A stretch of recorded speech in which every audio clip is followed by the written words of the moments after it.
Hey, what's up, everybody? It's StudyTech Nepal, and if you are new here, and my name is Norway, and welcome to the Python crash course. I'm gonna be your instructor in this Python course. साथीहरु स्वागत छ तपाईलाई फेरि अर्को Python crash course भिडियोमा.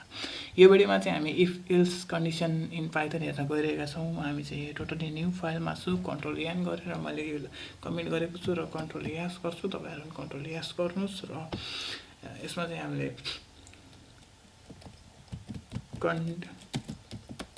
condition.py भनेर save गर्छु. Save गर्नुभयो होला तपाईले फिक्स चाहिँ जस्तै कुनै कुराहरु मैले असाइन गर्छु जस्तै एज इक्वल्स टु 18 गर्छु मैले.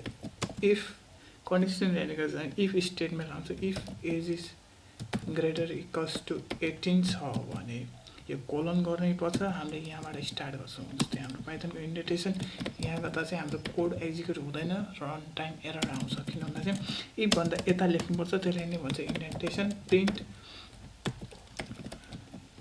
You can you are adult भनेर लेख्छौं. र एल्स यदि एज 18 नै छैन भने पछाडी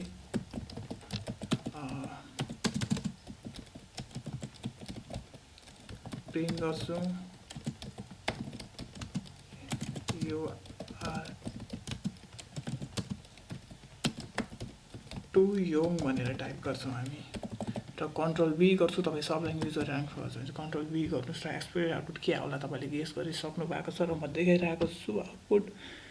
ल हेरौं expected output you are adult भनेर आएको छ. जस्तै एज 18 छ नि त हैन. त्यही भएर if age is greater than or equal to, यदि ग्रेटर र इक्वल्स टु छ भने बल्ल प्रिन्ट हुन्छ.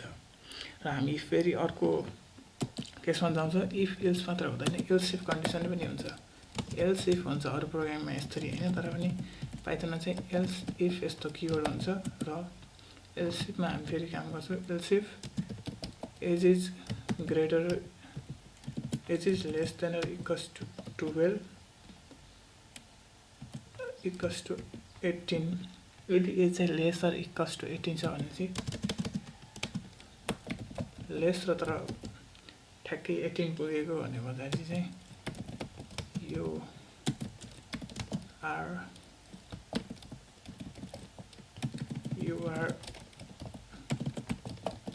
Under adult. कन्ट्रोल बी गर्छु. दुईटा आउटपुट एक्सपेक्टेड आउटपुट दुईटा आउनु पर्ने थियो, तर हामीसँग ग्रेटर इक्वल्स टु आएको छ. Age less than or equals to को कुरा आउँछ चाहिँ यो हुन्छ. Less than or equals to छ भने बल्ल यो प्रिन्ट हुन्छ. र मैले यो लेस देन मात्रै गरौँ र हामी चाहिँ यो आउटपुटलाई 17 मा राखौँ र कुन आउटपुट प्रिन्ट हुन्छ हेरौँ. कन्ट्रोल बी टाइप गरेर ओके हाम्रो कोड एक्जिक्युट भएको छ. यु आर अन्डर एडल्ट भनेर आएको छ. र जेनरली हामीसँग चाहिँ हैन इफ एल्स कन्डिसन हुन्छ र एल्स इफलाई चाहिँ हामीले जति नि युज गर्न पाइन्छ क्या. एल्स इफलाई हामीले जति नि युज गर्न पाइन्छ. If else if age is less than 0 भन्दा लेस छ भनेपछि यु haven't born it भनेर लेख्छौं हामी. ओके हाम्रो पाइथन इन्डेन्टेसनमा खराबी आएको छ. यता इन्डेन्टेसन हैन. Sorry for that. You are under as.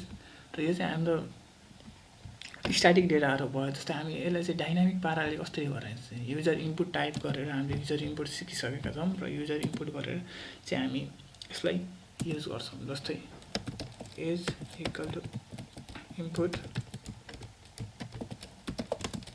enter your age भनेर भनेको छौं. र हामीले चाहिँ एज चाहिँ जहिले पनि इन्टमा हुन्छ.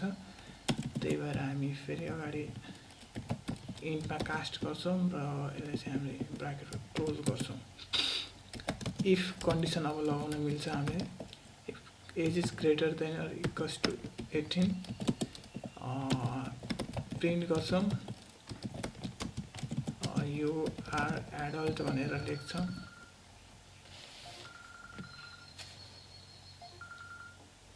यु आर एडल्ट भनेर लेख्छौँ र एल्स इफ कन्डिसनमा जान्छौँ हामी else if age is less than equals to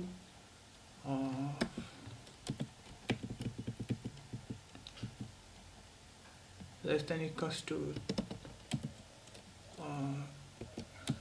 16 गर्छौँ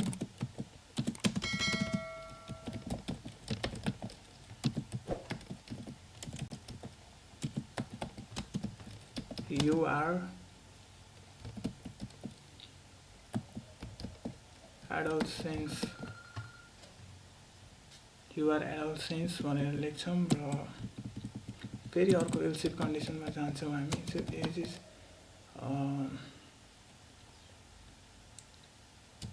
लेस देन 0 भनेर चाहिँ फेरि हामी गर्छौँ print you haven't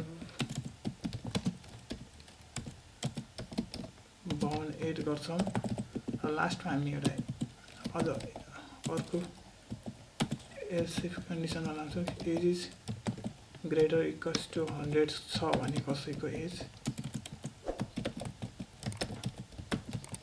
congratulation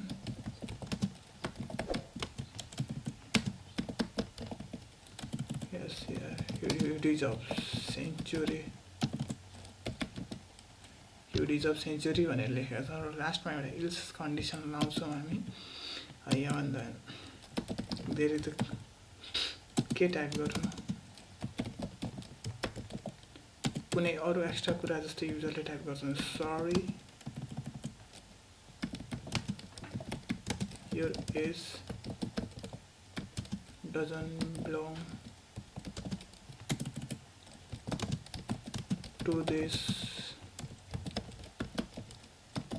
category भनेर लेख्छौँ र हाम्रो प्रोग्रामलाई चाहिँ रन गर्छौँ हामी कन्ट्रोल एन गर्छु कन्ट्रोल एस गर्छु ताकि यसमा चाहिँ हाम्रो युजर इनपुट काम गर्दैन त्यही भएर हामी टर्मिनलमै तपाईँलाई देखाउँछु टर्मिनलमा म गइसकेको छु र हामी कन्डिसनमा यहाँ क्लिक गर्छौँ र कन्डिसन हाम्रो सेटिस्फाई हुनुपर्छ जुम गर्दैछु र फेरि पनि म भन्छु पाइथन टाइप गर्ने र हाम्रो कुन हो फाइल कन्डिसन डट पाई गर्ने र कोड एक्जिक्युट हुन्छ ओके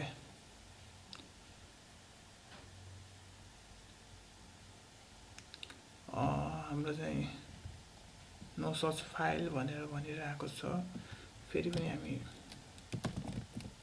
पाइथन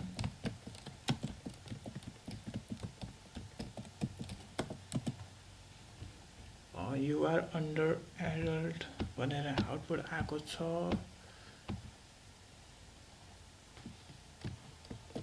कन्ट्रोल एस गर्न बाँकी नै थियो कि ओके इन्टर एज भनेर आएको छ अघि चाहिँ हाम्रो प्रोग्राम जस्तै मैले चाहिँ 100 हान्छु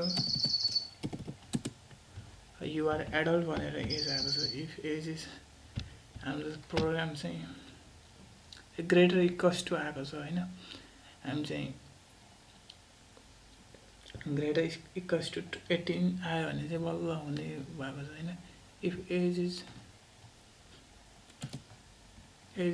इक्वल्स टु 18 गरौँ र हामी चाहिँ प्रोग्रामलाई फेरि रन गर्छौँ एज चाहिँ मैले 100 गरेँ कङ्ग्रेचुलेसन यु डिजर्भ सेन्चुरी भनेर आउटपुट आएको छ देख्न सक्नुहुन्छ फेरि एकपल्ट रन गरौँ रमाइलो नै त हो एज चाहिँ मैले 18 हाल्छु युआर एडल्ट भनेर आएको छ फेरि एकपल्ट रन गर्छु र मैले 0 हाल्छु युआर एडल्ट सेन्स भनेर आएको छ र हाम्रो आउटपुट चाहिँ यु हेभन्ट बोर्न इट भनेर आउनु पर्ने छ लेस देन अर 16 कन्डिसनमा छ हामी होइन त्यही भएर इक्वल्स टु गर्दा चाहिँ बेटर हुन्छ फेरि एकपल्ट रन गरौँ 0 हाम्रो यो प्रोग्राम नै सेभ भएको छैन सेभ गरौँ र फेरि रन गर्छौँ म 0 टाइप गर्छु sorry your age doesn't belong to the category भनेर आएको छ हाम्रो आउटपुट चाहिँ अहिलेसँग प्रोग्राम इफ यसरी लेस देन 0 भयो भने चाहिँ के हुन्छ होइन, लेस देन 0 -1मा गर्दा चाहिँ यु हेभन बोर्न एट भनेर आउँछ। र हामी इफ एज इक्वल्स टु 0 गरौँ र कन्ट्रोल एस गरौँ, अब चाहिँ 0 टाइप गर्दा यु हेभन बोर्न एट भनेर आउँछ। 0 यु हेभन बोर्न एट भनेर आएको छ। र मैले जस्तै अब यो हाम्रो प्रोग्रामभन्दा बाहिर चाहिँ मैले कुनै कुरा टाइप गर्छु, जस्तै 200 गर्छु, कङ्ग्रेचुलेसन यु डिजर्भ सेन्चुरी भनेर आएको छ। 200 भनेको सेन्चुरी नै हो।